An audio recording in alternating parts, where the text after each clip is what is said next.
medical practitioners should actually come out clean and talk to people through a debate. Put your points here, somebody puts his debate here, we argue out, and then we get to a conclusive evidence. At that moment in time, we will not really need to talk about the peer-reviewed papers, the research. We will talk about what you're doing on the ground to change the life of the people.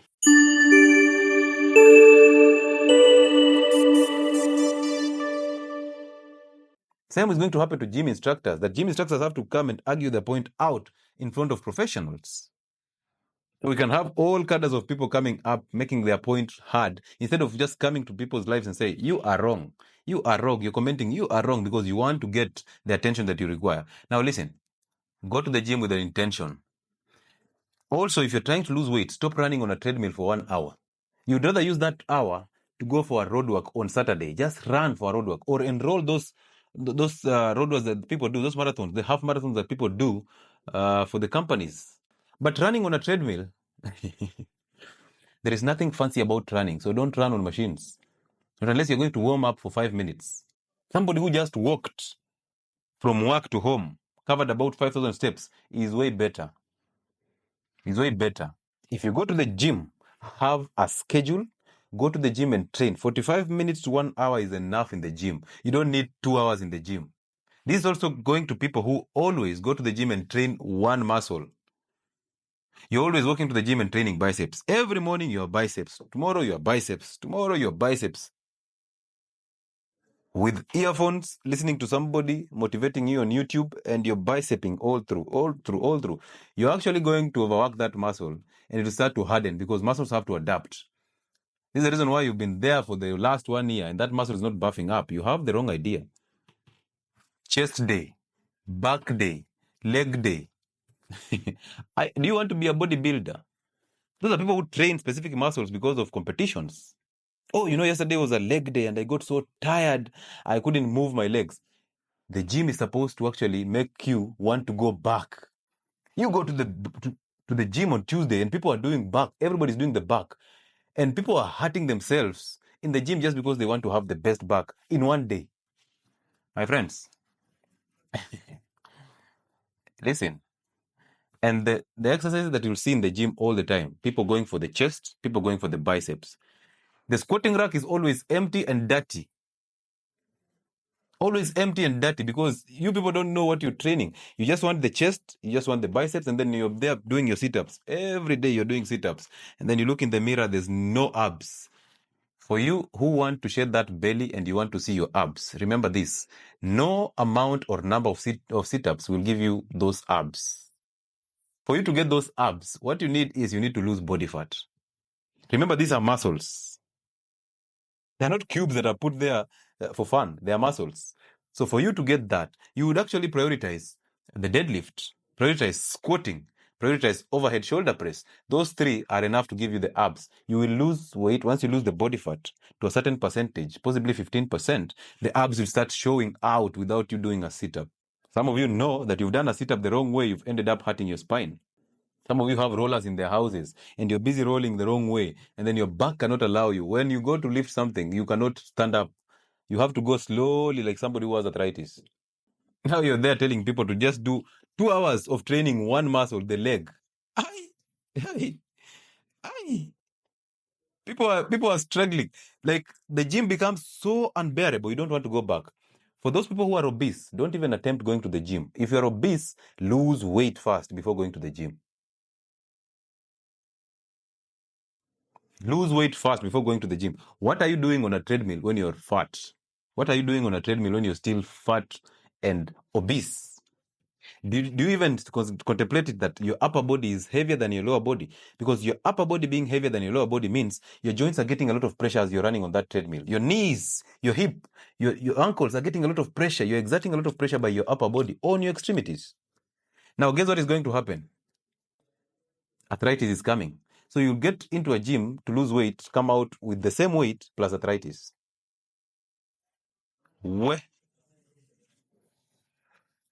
Have a program.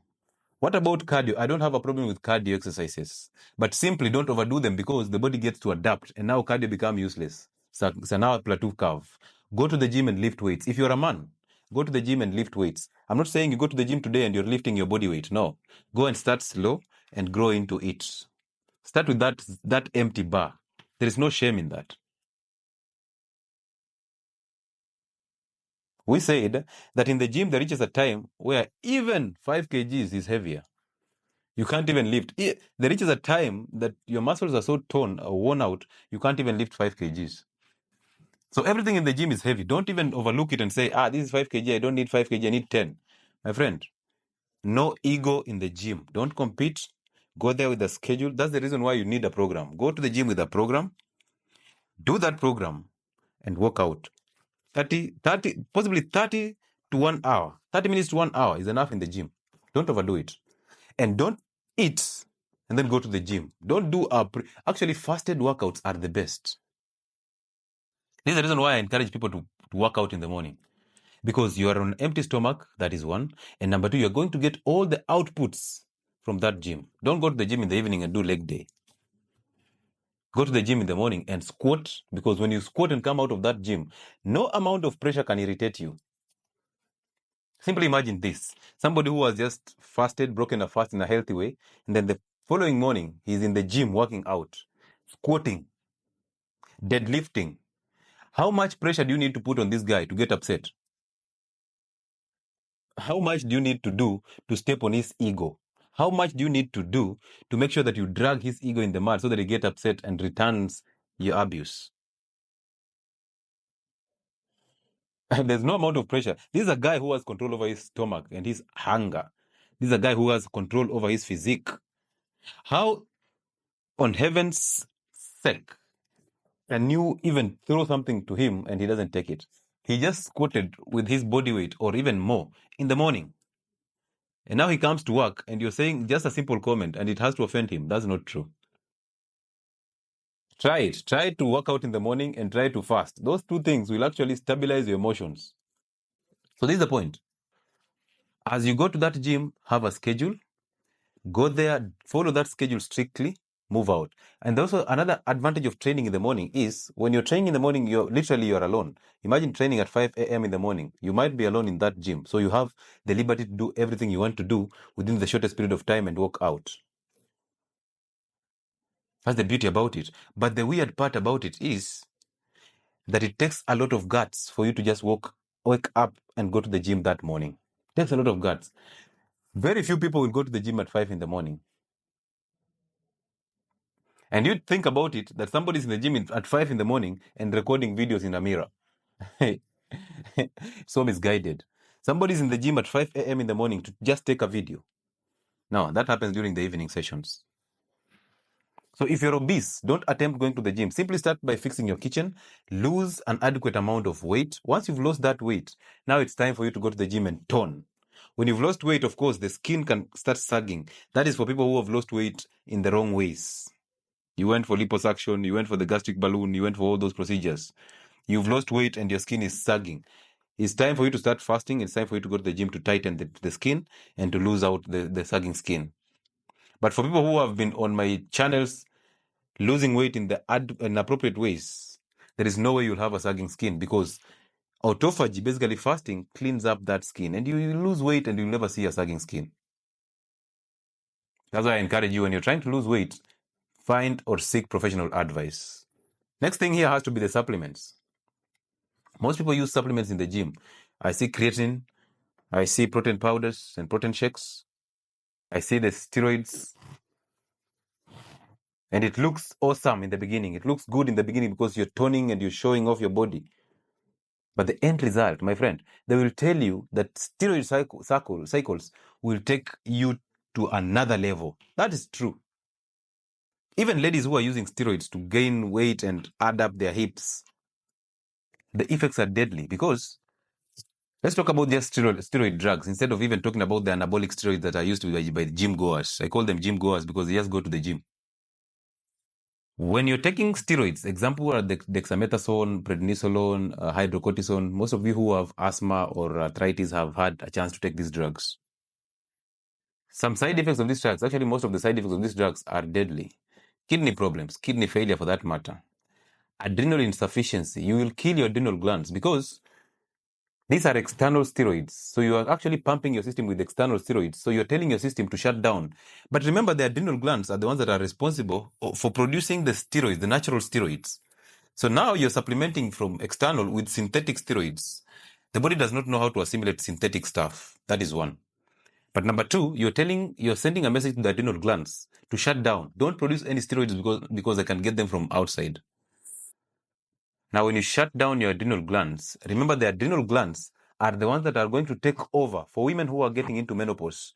The reason why you're having that postmenopausal syndrome, the hot flashes, the nausea, the confusion, the agitation, the anger, the emotions, the depression, the hypertension, obesity, all these are because once your ovaries start to fail because you're growing old, they also grow old. So they start producing progesterone and estrogen in lower levels. What takes over the failing ovaries is the adrenal glands. So imagine you shutting down the adrenal glands by taking steroid drugs. So people who are using asthma is reversible. You can reverse asthma. Go to my YouTube and check the asthma video. You'll understand it. You can reverse asthma through diets because it's an inflammatory condition of the airways. Go reverse inflammation. But as you continue puffing that steroid inhaler, as you continue taking those tablets, you're telling your system to shut down, not to give you any steroids. And the adrenal glands do not only produce steroids, they produce also other hormones. So when you shut them down, what do you expect? You expect hypertension because these same adrenal glands produce a hormone that is called aldosterone that controls blood pressure. Now you see how gym trainers get into hypertension? Now do you see where they're getting the strokes from? Because of raising blood pressure. And they know one side effect of the steroid drugs is a rise in blood pressure. What of painkillers, doc? You can use painkillers when you have an injury, but for the shortest period of time. Pain is a symptom. If you have hurt yourself in the gym, take time off, fix that. Fast, eat healthy. Your body will repair. Once it repairs, you go back and start slow and grow into it again. And also, hurting your muscles basically means you're training the wrong way. Look at how people perform the deadlift with a curved back. They just want to lift heavy, but with a curved back, and they're put on belts. They're limiting even their pushing. They're even carrying the bar with gloves because they don't want to get the blisters on their hands. But do you know that just holding that bar with an empty hand improves your coordination in your nervous transmission, improves your coordination between the hand, the legs, and your mind? Because you need all this coordination of these minds. Because remember, the compound exercises, which are the very most important exercises in the gym, the deadlift, the squat, the overhead shoulder press, the pull-ups, the lateral pull-down, the bend-over rows, these are compound exercises that involve more than 3 muscles in the body. So you require a lot of energy. That's why you burn a lot of fat when you're doing that on an empty stomach. So you start toning. So they will help you burn fat. They will help you improve coordination of muscles. And they will connect your system to the brain. So you need a brain and the system connection.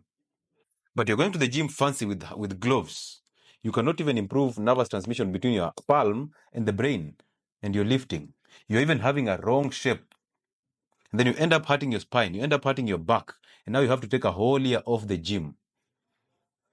Just because you thought you have a steroid injection that will help you lift heavier. Please don't do that. Let's make life simple. Let's go to the gym with an intention of being fit, with an intention of mimicking what you used to do before that you don't do now. Don't be lured by those gym trainers that you see online. Now, the steroids, we are talking about the steroid side effect. Hypertension is there.